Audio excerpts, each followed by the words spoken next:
Ce matin, Donald Trump a quitté précipitamment la Maison-Blanche, soi-disant pour aller jouer au golf.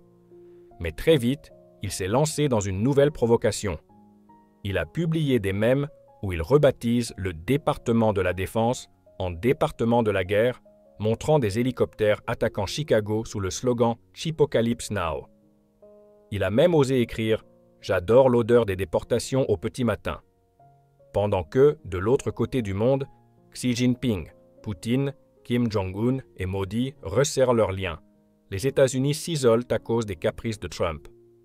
Modi a rompu avec Washington après avoir refusé de flatter l'ego de Trump, qui exigeait qu'il dise qu'il avait réglé le conflit Inde-Pakistan, ce qui est totalement faux, et qu'il le propose pour un prix Nobel. Résultat, Trump a imposé des tarifs de 50% à l'Inde, affaiblissant une alliance stratégique essentielle. Au même moment, l'économie américaine souffre.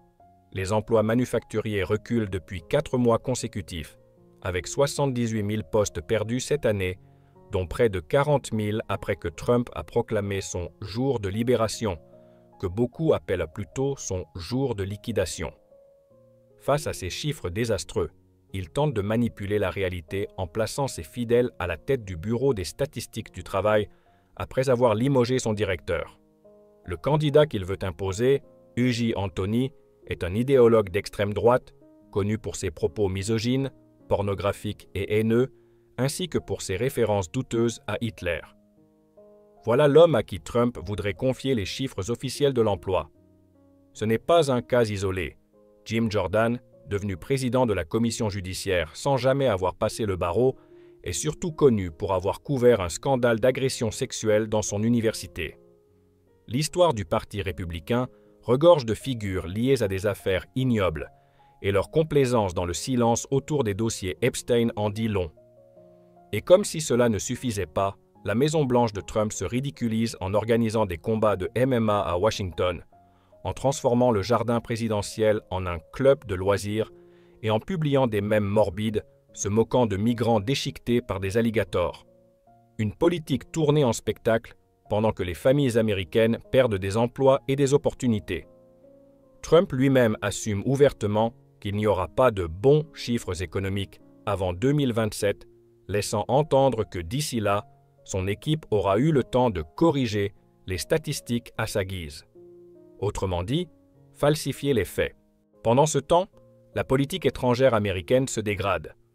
Un exemple frappant, un raid militaire a été présenté comme une victoire contre un réseau de trafic, mais en réalité, il s'agissait d'un petit bateau de pêche dans les eaux vénézuéliennes.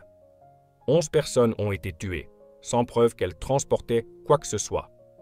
Si c'était vraiment des trafiquants, pourquoi ne pas les arrêter et les juger? Au lieu de cela, on exécute sommairement et on sabote toute possibilité de remonter les filières. Et pendant que ces dérives s'accumulent, Trump, lui, parle. De gazon. Oui, de gazon. Il s'extasie devant la vie de l'herbe et promet de regarnir les parcs avec les meilleurs jardiniers du monde. Tout cela pendant que des guerres commerciales explosent, que l'économie recule et que les alliances stratégiques s'effondrent. La vérité, c'est que Trump gouverne comme dans une télé-réalité où l'ego, les coûts de communication et la corruption remplacent la responsabilité, la démocratie et le sérieux. Résultat, un pays plus divisé, plus faible et chaque jour un peu plus ridicule aux yeux du monde.